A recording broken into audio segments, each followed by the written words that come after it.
മുനമ്പം സമരക്കാരെ അധിക്ഷേപിച്ച് കേരള വഖഫ് സംരക്ഷണ സമിതി. മുനമ്പത്ത് 610 കുടുംബങ്ങളില്ലെന്ന് സമിതി കൺവീനർ മുജീബ് റഹ്മാൻ. 1950-ലെ കൈവശക്കാരല്ലാത്തവരെ മുഴുവൻ ഒഴിപ്പിക്കണമെന്നും ഫാറൂഖ് കോളേജിനെതിരെ നിയമ നടപടി സ്വീകരിക്കണമെന്നും മുജീബ് റഹ്മാൻ പറഞ്ഞു.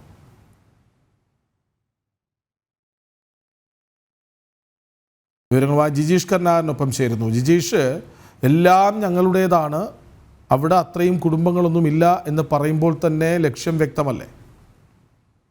കൃഷ്ണരാജ്, വഖഫ് സംരക്ഷണ സമിതി എന്ന പേരിൽ ഇന്ന് വാർത്താ സമ്മേളനം നടത്തി അവർ പറഞ്ഞു വയ്ക്കുന്നത് അവിടെയുള്ള ആളുകളെ പൂർണ്ണമായും തന്നെ ഒഴിപ്പിക്കണം. 610 കുടുംബങ്ങളാണ് നിലവിലുള്ളത്. എന്നാൽ വഖഫ് സംരക്ഷണ സമിതി ചൂണ്ടിക്കാണിക്കുന്നത് 200-ന് മുകളിൽ മാത്രമാണ്. ഈ 610 എന്ന കണക്കിൽ അവിടെയുള്ള മറ്റ് റിസോർട്ട് മാഫിയ അടക്കമാണ് ഈ കണക്കുകൾ പുറത്തുവിടുന്നത് എന്ന കാര്യം ആണ് പ്രധാനമായും അവർ ആരോപിക്കുന്നത്. മാത്രമല്ല, സാധാരണ ജനങ്ങളെ പൂർണ്ണമായും തന്നെ അവിടെ നിന്ന് ഒഴിപ്പിക്കണമെന്ന ഒരു കടുത്ത നിലപാട് അല്ലെങ്കിൽ അടുത്ത ഒരു ആവശ്യം തന്നെ ഇവിടെ വഖഫ് സംരക്ഷണ സമിതിയുടെ പേരിൽ ഉയർത്തുകയാണ്.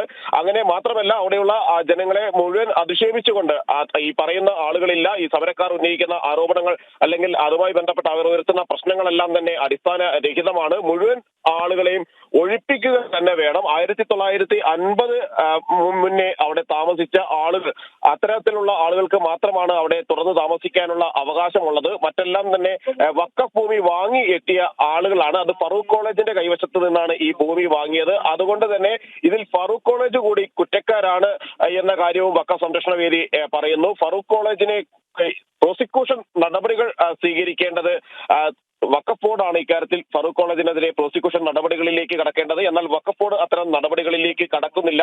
ഈ മറ്റൊരു ഭൂമി കൊടുക്കുക എന്ന ഒരു ആവശ്യം അല്ലെങ്കിൽ അത്തരം ഒരു നിർദ്ദേശം അടക്കമുള്ള കാര്യങ്ങളാണ് പ്രധാനമായും ഇവർ ഉയർത്തുന്നത്. സ്വാഭാവികമായും നേരത്തെ തന്നെ വലിയ വിവാദവും ചർച്ചയുമായിട്ടുള്ള ഒരു കാര്യമാണ് സർക്കാർ ഇത്തരത്തിൽ വഖഫിന്റെ ആവശ്യത്തിന്, വഖഫ് ബോർഡിന്റെ ആവശ്യത്തിന് വഴങ്ങിക്കൊണ്ട് മറ്റൊരു സ്ഥലത്ത് ഭൂമി കണ്ടെത്താൻ ശ്രമിക്കുന്നു.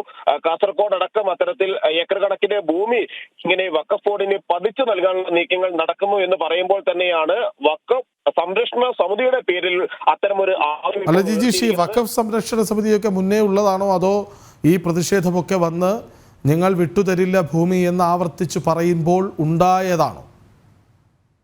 കൃഷ്ണരാജ്, ഇതിൽ പലതും കടലാസ സംഘടനകളാണ് എന്ന് തന്നെയാണ് വ്യക്തമാകുന്നത്. ഈ വഖഫ് സംരക്ഷണ സമിതി എന്ന പേരിൽ ഒരു സമിതിയുണ്ട്. ഒപ്പം തന്നെ വഖഫ് സംരക്ഷണ വേദി എന്ന പേരിൽ മറ്റൊരു സമിതി നേരത്തെ തന്നെയുണ്ട്. ഈ വഖഫ് സംരക്ഷണ വേദി പല ഘട്ടങ്ങളിലും വഖഫ് ബോർഡിന്റെ തെറ്റായ പ്രവണതകളെ ആ ഒരു ഘട്ടങ്ങളിൽ ചോദ്യം ചെയ്തിരുന്നു, അതിന്റെ അഴിമതികളെ ചോദ്യം ചെയ്തിരുന്നു. എന്നാൽ ഇപ്പോൾ ഈ വാർത്താ സമ്മേളനം നടത്തിയിരിക്കുന്നത് വഖഫ് സംരക്ഷണ സമിതിയുടെ പേരിലാണ് വാർത്താ സമ്മേളനം നടത്തിയിരിക്കുന്നത്. അവരാണ് ഇത്തരത്തിൽ ഒരു കാര്യം ചൂണ്ടിക്കാണിക്കുന്നത്. അവിടെയുള്ള ആളുകളെ മുഴുവൻ ഒഴിപ്പിക്കുക മാത്രമാണ് ഇതിനൊരു പോംവഴി. മാത്രമല്ല, പുരോഹിതന്മാർക്കെതിരെ കൂടി ഈ ആളുകൾ തിരിയുന്നുണ്ട്. പുരോഹിതന്മാർ തെറ്റായ പ്രചരണം നടത്തുകയാണ്, പുരോഹിതന്മാർ തെറ്റായ കാര്യങ്ങൾ പറയുകയാണ് എന്ന കാര്യമാണ് പ്രധാനമായും ഇവർ ചൂണ്ടിക്കാണിക്കുന്നത്. പുരോഹിതന്മാർക്കെതിരായ ആരോപണങ്ങൾ കൃത്യമായി തന്നെ ഈ വഖഫ് സംരക്ഷണ സമിതി ഉയർത്തുകയും ചെയ്യുന്നു. അവർ കോടതി വിധിയെ പോലും അംഗീകരിക്കാൻ തയ്യാറാകുന്നില്ല എന്ന കാര്യമാണ് പ്രധാനമായും ഈ വഖഫ് സംരക്ഷണ സമിതിയുടെ പേരിലുള്ള ആളുകൾ ചൂണ്ടിക്കാണിക്കുന്നത്. അത്തരത്തിൽ കൃത്യമായി തന്നെ ഒരു ആരോപണങ്ങൾ ഉയർത്തിക്കൊണ്ട് തന്നെയാണ് പ്രധാനമായും ഈ വഖഫ് സംരക്ഷണ സമിതി മുന്നോട്ട് പോവുകയും ചെയ്തിട്ടുള്ളത്.